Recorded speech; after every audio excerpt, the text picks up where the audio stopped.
Oh, howdy y'all, grab yourself a drink. It is time for some PathOfExile discussion. With Leaguestart for 3.20 just around the corner, I thought I would go through one of the crafting methods that I think is very, very profitable for making yourself a lot of currency during the first week of the league.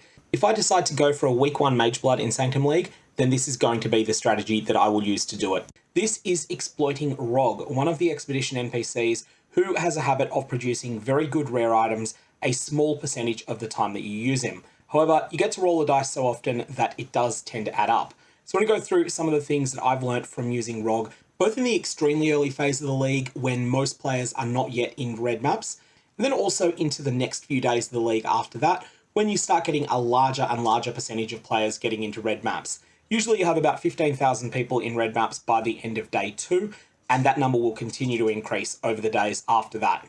So firstly, Rog's crafting flow. You're going to be doing a few things here. Fundamentally, you are going to be mapping with an atlas that's set up for expedition. You're going to be trading for expedition scarabs in order to get more expedition content in your maps. And polished scarabs tend to be the best value, although this does sometimes change. And it's possible that this could be changed around a little bit with the 3.20 atlas changes. You want to do all the expedition encounters you come across, loot logbooks from them, loot reroll tokens, and loot some of the bound currency. Most of the key currencies are bound to account on acquire, and this is going to be the limiting factor for your use of Rog. It's not the reroll currency that you can trade, although having more of those does give you more flexibility. It is going to be the currency that is bound to account on acquire. So you want to run logbooks because that gives a lot more of the Rog currency, although you will get some of it from your map encounters. Now, when you get Danig reroll currency, you want to use it. And when you get Tujen and Gwenin reroll currency, you can just sell those to other players. You can also use them yourself, but that's outside the scope of this video. When you get a logbook that has Knights of the Sun as a choice on it, try to sell it for about 60 chaos. Or alternately, you can just run them and then use all of the burial medallions that you get there. When you get a Tujen logbook, which is one that says Black Scythe Mercenaries as an option, they typically sell for around 40 chaos, although this does oscillate a bit throughout the league. Of the remaining logbooks, some of them will only allow you to choose an Order of the Chalice encounter, some of them will only allow you to choose a Druids of the Broken Circle, and some will let you choose between the two of them. The ones that allow you to choose Order of the Chalice, those are the ones you want to run. Those are the ones that will give you a lot of Rog currency. However, if it does have the option to be run for Tujen or for Danig, you do want to run it for Tujen or Danig instead. Logbooks aren't so precious that you want to use up a potential Danig logbook in order to get access to a Rog logbook encounter. The Danig ones are simply worth more. Now, you should be running all of the Order of the Chalice ones that you get, the Rog books, both the ones that you loot yourselves, and any extras that you need to purchase. I generally try to pay 25 to 30 chaos max for these, and there's usually quite a lot of supply at that price. I generally suggest that you ignore offers that are in the bottom 20 by price. Now, once you've done these, you will be able to use Rog's crafts to create rare items and to modify them. Once you've done that, you're going to be applying Eldritch Implicits until the item is a cohesive whole. It doesn't need to be perfect to sell. Fundamentally, you are mass producing stuff with Rog. You are not the person that is crafting masterpieces to sell to the very top 100 players in the game. Instead, your market is going to be people whose wealth in the league is less than the 10,000th richest player, but that are richer than the 50,000th richest player. You're basically going for the PoE middle class. These people need upgrades and they have the resources to pay for them. You don't need to have a perfect item to sell to these people. Often something that's solid but unspectacular can be the exact upgrade they need. And your Eldritch Implicits will help with this if it is an item slot that can accept them. Now, you want to pay half the prices I've mentioned here or sell for half the prices I've mentioned here if you're dealing in low-level logbooks, so 68 to 79. And when you've got a non-premium item, I suggest that you try to sell it fast and discount aggressively. These sorts of non-premium items fall in price over time. So for instance, if you have a set of boots that has 30% move speed, tier 3 life, and 3 tier 3 resistances on it, this is the sort of thing that can be quite valuable day 1 or 2, but will fall off in price fast, and you want to get rid of it before it craters. If other boots of that caliber are 1.5 divine orbs, you want to be selling it for 1.25 so that you can just get rid of it and reinvest that into your next crafting project. So Rog's mechanics are important to go through. He will offer you random rare items with item level that is similar to your character's level. When you're level 90, this will expand to include item level 86 items. And just for clarity, this is not your character level right now. This is the character level you were at the last time that you refreshed Rog's inventory. You can do that by handing him a scrap metal. These will drop occasionally in small quantities in low tier Rog content, and they will drop a lot more frequently in higher tier Rog content and especially in high tier red map equivalent logbooks. Rog will then offer to upgrade these items in various ways. The key to using Rog is not trying to find the perfect item for you, but to look for items that have the potential, if they improve in the correct ways, to become extraordinary for someone. Someone that's playing a cohesive build. It doesn't need to be a meta build. It can be something really off meta and weird, but if it's got the potential to be amazing for them, then it's something you want to look for. The more that you know about the various skills in the game, the more possible this is. For example, if you were to see a caster dagger that has +1 to the level of all chaos spell skill gems, and that also has tier 2 lightning damage added to spells, you might look at that and say, that's not very useful for any meta build at the moment, but in the unlikely event that someone is playing Voltaxic Burst, this might be a really good starting point for them, especially if the suffixes on it were to improve. That's a skill you'll pick up over time, but it is good to be on top of whatever the top 20 skills are that are being played. Now, the common crafts Rog will offer you include reroll prefixes 6 times, keeping the best result, and various other things that are similar to that. What this will do, this will preserve the number of prefixes on the item. So if the item currently has 2 prefixes and 3 suffixes, after you do this, it will still have 2 prefixes. And this will tend to give you better results if you have exactly 3 prefixes on the item when you use it. Now, best is interpreted not as of most interest to players, not as has the rarest mods on it, but instead as has the highest average item level requirement to roll. Additionally, Rog will respect item level limits. So Rog will not be able to roll tier 1 life on a chess piece, which has an item level requirement of 86, unless that chess piece is at least item level 86. If it's an item level 83 one, that means that you will not be able to get that specific life tier roll. This combination of factors means that you can bias some of his crafts in your favour by being very selective about which item levels you start with. You'll also see add a suffix 6 times, keeping the best result. Again, this means that there is a bias towards higher tier rolls that have a high item level requirement. Rog will also bias towards repeating crafts that he has offered before on the same item, or very similar ones. We'll go into that in a bit more detail in a sec. Now, if you decline one of his crafts, a lot of the things that Rog offers to do to your items will brick them. If you decline a craft, the next craft will cost 50% more. If you decline 2 in a row, you are done and you can make no further modifications to that item. There are 2 scenarios in which you want to do this. The first one is if he just offers you 2 things in a row that would outright brick the item. The second one is if you decide, you know what, I don't see a pathway for this item to improve into a masterpiece or even something solid. I'm just going to cut my losses and I'm going to run. So let's get back into this thing that we were saying about Rog repeating himself. When Rog offers one craft, he appears to bias pretty heavily towards offering more related crafts in the future. So for example, if he offers upgrade the tier of 2 mods on this item by 1 tier each, your next craft is more likely to be a similar mod, such as upgrade the tiers of 4 different mods on this item by 1 tier each, and less likely to be something like reroll suffixes 6 times, keeping the best result. This is not an iron rule, or if there is an iron rule, I don't know what it is, but this bias is actually pretty strong. Now you may be asking, why does this matter? What it does is it lets you have some predictive capacity for what future crafts are likely to be offered.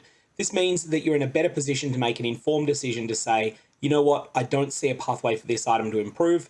I am going to cut my losses. I am going to start over with a new item. And it's worth saying that Rog's crafts that function like a somewhat constrained Exalted Orb and his crafts that function somewhat like a constrained Annulment Orb, these 2 are considered related crafts. Likewise, it appears that remove all prefixes is also in that same category. So things that add or remove mods without replacement, these seem to be all considered one category of craft. Now you want to be willing to walk away from an item. You do not want to fall for the sunk cost fallacy. You want to be willing to just walk away from an item when it doesn't look like there's a pathway to that item to becoming great. Sometimes craft just doesn't work out. Always be thinking, is this item already good? If no, in what ways do I need to get lucky for it to improve? If your answer is I need a miracle, you probably want to stop wasting resources on it, unless the payoff for that miracle would justify the expense. It is okay to miss some opportunities sometimes to save resources. You will get other opportunities. However, there is somewhat of an opposite point that needs to be made and balanced against that as well. You can optimize for Rog's rarest crafts, and sometimes this is the right thing to do. You will almost never see it, but there is an option, upgrade all mods to their maximum tier, that can happen.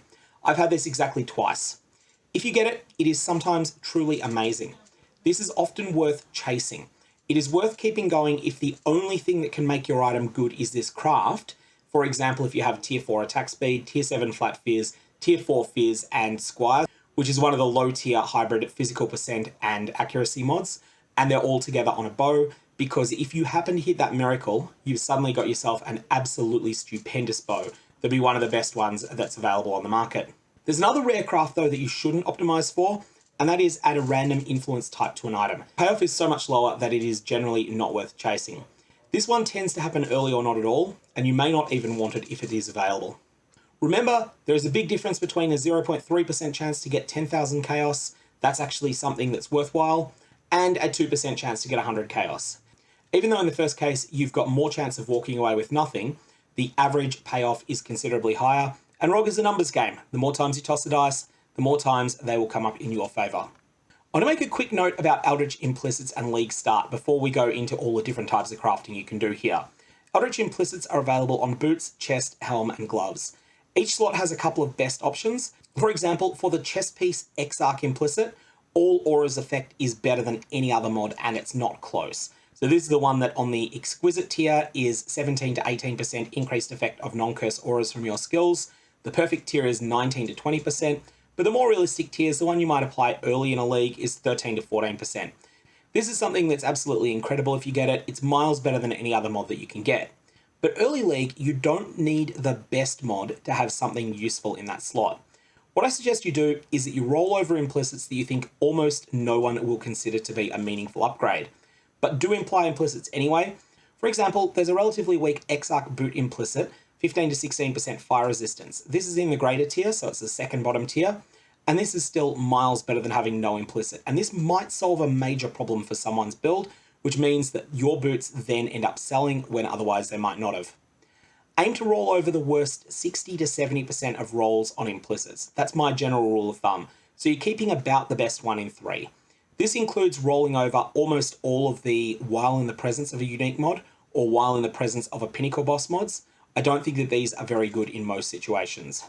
And of course, there is a really important flow-on effect of this. Various Atlas bases that have a premium implicit are pretty much useless in the context of Rog. So this is two-tone boots, fugitive boots, spiked gloves, and all of the other related gloves that provide some sort of strong implicit, but those are in slots that have very, very strong Eldritch mods.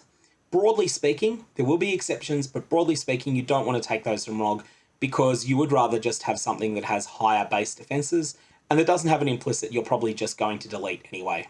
There is also a bit of an art to finding exact item levels to use with Rog. So some items have unquestioned best mods. A good example is +1 all skills on an amulet, tier 1 suppression on a chest, or +2 to all maximum resists on a shield. These are the best mods that are available in those item slots. Additionally, there are some items that benefit from having related mods on the same item, all of which are the tier 1 versions, and all of which have the same level requirement. For example, on a ring, tier 1 strength, tier 1 intelligence, tier 1 dexterity all have an item level requirement of 82. Now, because Rog has a mod that says roll multiple times, keep the highest average item level, these are actually much more common if the item level is a perfect match for the requirement. You'll learn these over time, and I will cover them when we go through all the different item slots. You'll notice now that we're going to go through all of the item slots, I'm not going to cover the helmet slot. I generally have had no success with helmets in Rog. Your mileage may vary, and if you do find a perfect niche for helmets, then by all means go ahead. The reason I've had very little luck with it is that I find the best way to craft helmets early league is not to deal with Rog at all. It is instead to trade for items that have already got a relevant labyrinth enchant on them, something that's sought after, and then to use deafening essences of loathing. This is almost always, in my opinion, the best way to get started with helmets, and I think it generally eclipses what you're going to get from Rog. Of course, your mileage may vary, and feel free to prove me wrong by making yourself a couple of mirrors by exclusively crafting helmets. There will be ways to do it, I just don't know any of them that are particularly good, and I haven't been happy with it when I've tried. And from one bad slot, we're going to go through a couple of other more mediocre ones, starting with the belt. So this is a day 1 to 7 slot only. If the league is mature or maturing, it is hard to beat influenced Stygian vices. Your goal here is going to be to sell belts to people who can't yet afford a good Stygian vice that is influenced. Remember, you are competing with a bunch of uniques here. Obviously, for the very rich, you're competing with Headhunter and Mageblood, and those belts win out. But you're also competing amongst people that aren't that rich, with Darkness Enthroned, Perseverance, and the reasonably crafted Stygian vices. This can make it harder to sell a mediocre belt. For that reason, you want to only start with the best bases: leather belts, heavy belts, crystal belts, and vanguard belts. You might consider a rustic sash, but probably not. Idea of a great early outcome, you get a tier 1 resist, a tier 2 resist, and a tier 3 resist, so one of each, benchcrafted life, and one other serviceable mod. This is something you can definitely sell in the very early days of a league. Your god tier outcome is something like Torment Locket that you see here, a good base belt with 3 tier 1 resistances, tier 1 life, and a useful other mod. And you can tell by the fact that it hasn't been Blessed Orb to 35 that it was probably never used by the person that got it from Rog. With luck, actually, Rog may even catalyze the belt for you, although this is pretty rare. Your optimum item level on belts is exactly 86. 84 adds tier 1 resistances to the suffix pool, 85 adds tier 1 strength, which is another desirable mod as a suffix, so all of the high level suffixes are good. For prefixes, item level 85 adds tier 1 flask effect, and item level 86 adds tier 1 elemental damage with attacks and tier 1 armor. Again, everything that's being added here is good stuff.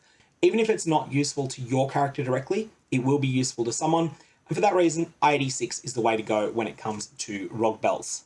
Compromising and taking 84 is fine, but I wouldn't generally go lower than that because those resistances are important. Amulets are next. Now, I'm not saying never make a Rog amulet, but generally this is not a particularly great slot. Your Rog currencies will have better uses. Crystallized Omniscience builds can't use a Rog amulet, so if you get one that has all the stats in the world, this is of limited use. You will, however, sometimes hit an amulet that is what I term an Astromantis variant. This is an amulet that has a lot of stats on it, but that also has some other good mods on it. This can solve stat issues for someone, but broadly speaking, the people who want an Astromantis variant generally aren't rich enough to pay a lot for it. So it's something that you can sell, but don't expect to be making 3 Divine Orbs from things like this. Expect to be getting a lot of things that are like 20 or 30 Chaos. Yes, that is 20 or 30 Chaos you're happy to have, but what else could you have got with the crafting reagents that you put into it? It is very, very unlikely to roll the Exalter's mod, +1 to all skills, even if the item level of your amulet is exactly equal to 75. Item level 75 exactly is much better than 76 or higher for the chance of getting +1s, but even then it's still not great. Best examples of a day 3 outcome here, you get life, you get 2 stats, you get 1 resist on a 2-stat base. And item level 85 plus is the best thing to go for early in order to chase these, but these are not something that's staggeringly good, and if you never use an amulet with Rog, I would certainly not fault you for making that decision. Rings come next, and rings are quite a bit better. These are much better than amulets because of Crystallized Omniscience. There are more ways that you can roll well when it comes to a ring, because you can make a ring that is good for non-Crystallized Omniscience characters, but you can also make a ring that is good for Crystallized Omniscience characters. They want very different stats to other players, and actually they will probably want your rings later in the league than people who want non-Omniscience items. Item levels 82 and 83 optimize for Crystallized Omniscience rings.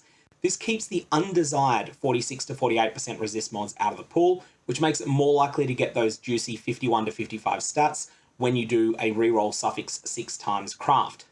These are better later in the league. Earlier in the league, item level 84 plus is best for non-Omniscience rings because suddenly those 46 to 48% resist rolls go from being dumpster tier to being something that's actually awesome. Now, this is best early when few people have access to Crystallized Omniscience. It's worth saying that there is no balance when it comes to ring bases. Amethyst rings outclass everything else, and whilst Vermilion and Iolite rings are fairly good and they have just been added into Rog's pool in 320, they're still not as good as Amethyst rings. If you see an Amethyst ring, you should probably almost always attempt a Rog craft on it. If you see a different type of ring, you should less frequently attempt a Rog craft on it. And you want to have something that feels like it's got potential. When you look at it, you say, yeah, I can see an upgrade path that would make this into a masterpiece. One thing that's worth saying, especially very early in a league, having lots of high tier mods on a ring will often find an unexpected home because it solves someone's problems. Someone out there needs exactly 47 dexterity, exactly 33 intelligence, and exactly 38 cold resistance in order to make their build work after they've just got a big upgrade somewhere else. That person is going to be happy to buy a ring that ticks all of those boxes, and they might even be willing to overpay for it. That means that rings that have got a lot of tier 1 mods on them can sell for an unexpectedly large amount sometimes. Next, I want to move on to Dexterity Armor. So here, armor means anything that accepts armor as scraps for quality, so not just chest pieces. Shields will be covered in more detail later, but for chests and shields, I-86 is required for the top tier spell suppression rolls. For all the other slots, it's I-85, but on boots, you still want I-86 anyway because it gives you move speed. Hybrid pieces, e.g. intelligence and dexterity bases, they have about 55% less chance to roll spell suppression than pure dexterity. Now, tier 2 spell suppression and tier 3 or better life and 2 good mods will sell with Eldritch Implicits. That's my experience. Obviously, non-shield items only here because you can't get Eldritch Implicits on a shield. We'll come back to shields later because there's a lot to say on those. Dexterity armor in general is lucrative. You should chase spell suppression aggressively. Now, I think it's worth saying that tier 3 spell suppression may sell, but it's also worth noting that being item level 85 plus or 86 plus on chest pieces and shields is really good because it increases your chances of getting spell suppression at high tier 3 or better, because it simply puts an extra spell suppression mod into the pool, which means that there is more of a bias towards rolling it. So I like pure dexterity armor most. I like dexterity strength gear a little bit less, but it's still good. And I'm less of a fan of dexterity/intelligence armor, although that can work as well. For chest pieces, there's a very important question you need to ask, and that is, if I were to 6-link this chest, would it be worth more than 1,000 fusings? If the answer is no, you want to sell it unlinked. Rog will only very rarely upgrade your sockets on an item in a meaningful way. It does have a craft that allows you to apply 300 fusing orbs to an item and take the best result, but you will more often get 50 or 100 instead of 300, and as a result, you don't have all that much of a chance of upgrading to a 6-link from that. Because of the questions around linking, I'm actually less inclined to recommend using chest armor here. If your buyer is well informed, they'll be weighing up the option of buying your armor and then 6-linking it versus the alternative option of sourcing divination cards that provide a 6-link base and then applying essences in order to craft something that's reasonably good on that. And if it turns out that the essence and divination cards option wins out, then that's probably what they'll do, at least if they're a well-informed buyer. Of course, not every buyer is a well-informed buyer, and sometimes you will sell an item to someone that makes questionable choices. Dexterity-based chest pieces like the Zodiac Leather are still very good choices, but I do think that they and helmets are the weakest of the batch, and there's going to be a lot more discussion going forward on boots and gloves, and there'll be very little on helmets and on torso armor for that reason. But let's jump over to shields, because shields are going to be one of your absolute mainstays as a Rog crafter. There is a lot to say about shields, both in general and then specifically about various types of shields as well. Suffix mods on shields are amazing in PathOfExile at the moment. Prefixes are much less strong, but suffix mods are very eye level sensitive, and we want to go into base types further because they impact the suffixes you can get. You will want to spend a lot of your Rog book currency on shields. Pure intelligence shields, so this is ones with a dexterity requirement exactly 0 and a strength requirement exactly 0, like the titanium spirit shield, but this does not include shields like the champion kite shield, which has both a strength and an intelligence requirement. These pure int shields are special because they can roll a bunch of different mods that no other shields can get. They're going to be covered separately because what you want from them is different to everything else. Shields with a non-zero dexterity requirement can roll spell suppression. It's about 2 1/3 times as likely if your shield only has a dexterity requirement, and the intelligence and strength requirements are both 0. Item level 86 is required for top tier spell suppression on a shield. Shields with non-zero strength requirement can roll phys mitigation and crit mitigation. Both of these mods are good. Both of them are item level 86 for top tier. You can see here that there's quite a bias towards getting really good rolls if you have an item level 86 shield that has a dexterity requirement and optionally also has a strength requirement. Shields with a non-zero intelligence requirement have a few special mods as well. They can roll spell crit chance, which is item level 76, and they can roll spell block, item level 84 for the top tier. These are just okay, and they're meaningfully worse than the dex and strength ones. The best mods you can get on shields, item level 81 grants you tier 1 max resist increases. This is both +3 to maximum fire resistance and also +2 to all maximum resists. Item level 86 grants you tier 1 maximum life as an option. Item level 86 grants you tier 1 block chance. And item level 84 for individual resists, or item level 85 for all resists, for tri-resist. These are good mods too. For this reason, I like item level 86 shields a lot, but I also like item level exactly equal to 81 on shields too. Those are my two favorite item levels to work with, and that applies to almost all of them, but let's get to the exception, caster shields. These are the pure intelligence requirement shields. In theory, these can roll +1 to a class of gems. This is rare, but it's a huge jackpot if it happens. More common is getting a high tier of spell damage or single element damage alongside very good other mods. Spirit Duty that you see on the right here is an extremely good example of one of these shields, and this one might have had an upgrade all mods to tier 1 roll on it when it had 5 mods currently on it. The Esh prefix, 100 to 109% lightning damage. This is incredibly rare to roll high tiers of. Lower tier rolls are common, high tier rolls are very, very stridently biased against, and that means that it is very rare to see it via any other crafting method, but actually with Rog it comes up quite a bit. Your best starting points here, items that already have a mediocre tier of spell damage percent or a single element damage percent, like the Esh mod that you see here, or Runic or Glyphic or one of the lower tier versions of those mods, plus ones that already have a mediocre tier of life. So that's a couple of prefixes, and then your suffixes can be rubbish because you'll have chances to change your suffixes around. Your desired crafts here are plus tiers and change suffixes X times, keeping the best. The optimal item level here is anything that is 84 or higher.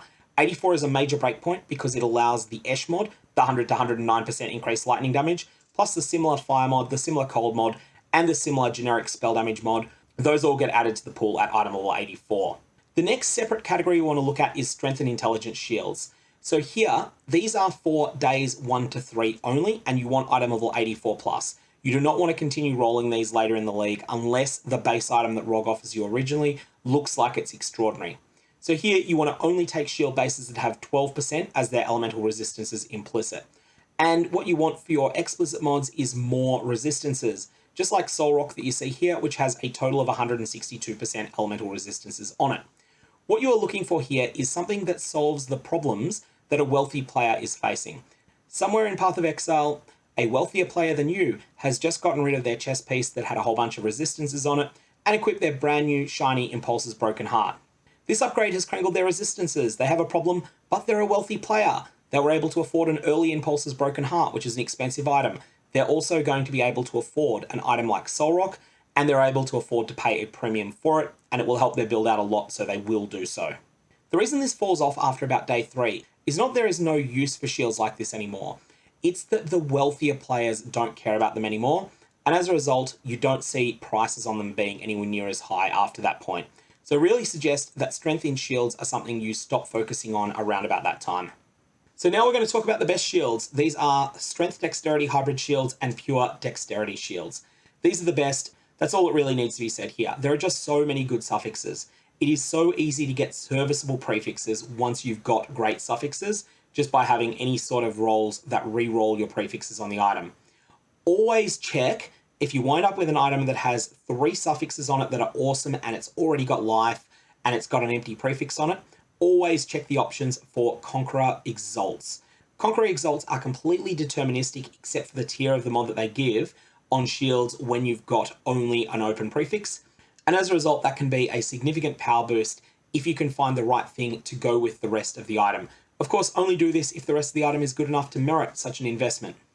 There's also great influence suffixes, but they're not really able to be targeted well with Rog, so don't worry about them. There are still plenty of people who want uninfluenced shields with good mods. We're going to fill that niche with Rog, and you'll let the Harvest Crafters fill the niche of the other specific mods people want. Okay, so let's move on to the gloves. Here, it's all about that dex. About that dex, no strength or int. Seriously, suppression, life, and 2 resist, and Eldritch implicits that are useful to someone. This is going to be your meat and potatoes. This is going to be the thing that is going to sell early on. Attack speed's a great roll too, and it will make any of these gloves better. Bottom tier embers are great to spam here because there are some really good implicits where the only power jump occurs between the exceptional tier and the exquisite tier. A minimum tier ember can give you some great results here. And again, you're just looking for that top 35% of rolls, something that will make your item stand out and make it meaningfully better than the other ones that your competitors are selling. You definitely want to make friends with mappers though, as when you're mass producing loot with Rog, you can go through 200 plus embers an hour. Something that's very important to keep in mind is that you are competing with people who are using Deafening Essence of Zeal to spam on fractured suppression gloves. So these will be people who will be buying up every set of gloves that has tier 1 spell suppression as a fractured mod on it, and then they will be using Deafening Essence of Zeal to craft really high attack speed gloves. I actually recorded a video on this during 3.19, then I stuffed up the sound in it and it ended up not getting uploaded because I ruined it. Oops. These people are making better and more expensive items than you do. You want to keep an eye on how much it is costing them. Generally speaking, making gloves via that method tends to be in the 8 to 10 Divine Orbs range, so you want to make sure that you are selling stuff that is considerably less than those prices in order to make sure that a prospective buyer looks at your item for 2 Divines and says, you know what, I'm going to take that as a stepping stone, even though what I really want is that set of gloves that are 11 Divines. They'd be better for me, but I can't afford them for the moment. I'm going to buy the 2 Divine ones. They'll be a big upgrade. Then later on, I'll save up more, and I'll buy something then that has been made by a more powerful method than Rog. Something that is not mass-produced, but something that is more custom. Boots come next. There's a million and one ways now to get good rare boots, and Rog is just a small part of these.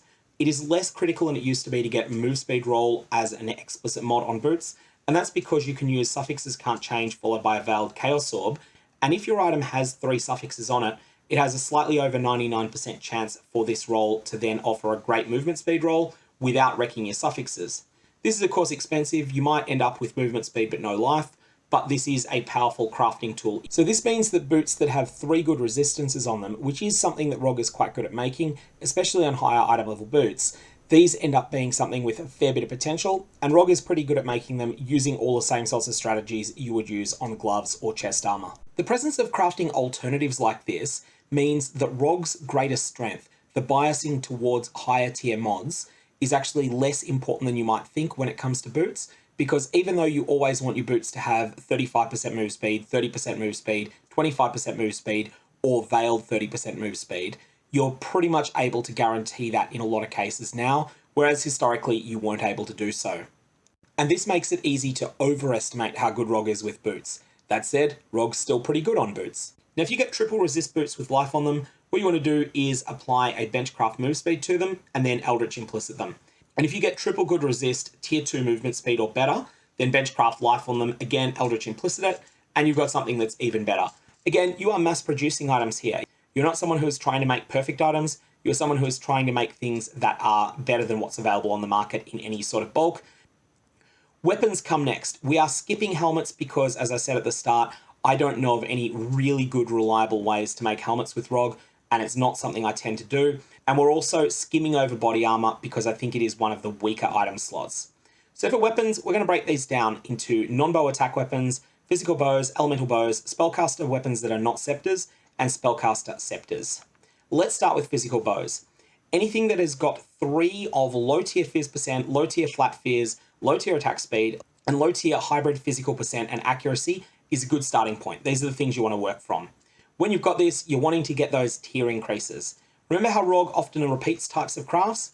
The path to success here looks like getting upgrade 2 modifiers by 1 tier each early on, then getting upgrade 3 modifiers by 1 tier each, then getting a couple of crafts you don't want, but ultimately all of these things come together, mostly pushing up those tiers of those crafts, and potentially pushing them all the way up to being very good mods. If you can get them to Tyrannical and Flaring and Infamy, then you've got yourself an excellent bow. So your goal here is that the 3 mods that you started with, or ideally you start with 4 of them, that they all become high tier. Now for item level 86 only, there is a really significant bonus, and this is one of the things that changes what you might want to do with bows. You are going to want to heavily bias towards I-86 bows because of this, and that's because +1 arrow is a reasonably common roll. It's weighted at 1000, +2 arrows is weighted at 100. However, +2 arrows is an upgrade of +1 arrow. Remember what we were saying about the Esh mod when it came to caster shields before? It's the same principle that applies. You've got a low tier mod that's common that upgrades to a high tier mod that's very rare. Getting +2 arrows on a bow has a lot of potential, and this might even sell on its own depending on fractural prices, although that's something that we really can't say for certain as yet. So let's jump over to elemental bows. Base matters more here than it does with physical. It's not quite thicket bow or bust, but it's almost thicket bow or bust. And there's also grove bows and short bows that are functionally equivalent to a thicket bow when it comes to elemental bows. So anything with 3 of attack speed, +1 arrow, lightning damage to attacks, cold damage to attacks, fire damage to attacks, as long as you've got 3 of those, it's got potential, and if you've got 4, it's got a lot of potential. The path to success, again, looks like getting upgrade 2 modifiers by 1 tier each early, and getting similar related mods lots of the time. Goal, again, is having 3 mods at least become high tier, ideally having more. And again, everything we were saying about item level 86 applies again. Let's talk now about caster weapons, and specifically scepters here. So some damage over time builds care more about +% fire damage than they do about gem levels. There's no perfect item level on these, but item level 84 makes prefixes better, item level 82 makes the suffixes better. There is a trade-off either way. You want to already have low tiers of desired mods. Example of the sort of thing you might want: a medium tier of % fire damage, a low tier of flat lightning dispels, which is a wasted mod, a medium tier of fire multi, and a medium tier of some other wasted mod. Note that what you're really looking for here is a craft we haven't really discussed much, which is raise one mod to its maximum tier. This is a rarer version than various other things that increase tiers, but it is nowhere near as rare as raise all mods to their maximum tier. This will come up occasionally, and it will make this item into a far better one if it happens to hit. Now note that for these builds, spell damage percent is often useless. It often needs to be the right element. And the implicit is going to matter a lot here. A higher percentage on the implicit is a big deal, and for that reason, with these situations, you probably want one of the scepters that has at least a 36% implicit, that is increased elemental damage. Cast weapons non-scepters come next, and these are generally speaking disappointing choices from Rog. It's not that you can never get anything, it's just that you usually won't. An example of an item that is fairly compelling to equip but that won't sell. Tier 1 flat damage to spells, Tier 1 spell crit, and Tier 3 spell damage percent. This is a good item, but it won't be searched for because people who can afford that will instead search for plus gem levels instead, and therefore they won't see your item even if it would have been competitive or better on their build than the one they end up buying. Exception here, do proceed if Rog offers you an item that already has a +1 to gem levels roll on it, because that has a lot of potential. And finally, we have non-bow attack weapons. Here, these are like bows, but without the strong incentive to go item level 86 that comes in the form of the extra projectiles mod. This quite interestingly makes item level 83 the best choice, exactly equal to 83, because this blocks the item level 84 resist mods. You almost never want resistances on your weapon, and so having them there is a bad thing, not having them there is a good thing, and you won't have them there as often if the highest tier of them is not valid to roll. Elemental weapons really need good bases with a fast attack speed. Physical doesn't matter as much because the bases tend to be more competitive with each other, so some bases will be better, but the gap between them is smaller. Again, everything that was said about bows applies, except for taking item level 86. Alright, that was something of a marathon. While I was originally recording this, before I edited it down, it's 50 minutes long at the moment. I'm sure it'll edit down to about 35 or so, but there is just so much to cover on this question. I will make all of the notes that I used in order to record this video available, and I'll put a link to that down in the description below. So over on my blog, you'll be able to download these notes and flick through them. I'm going to leave it there. May your Rog crafts have interesting results.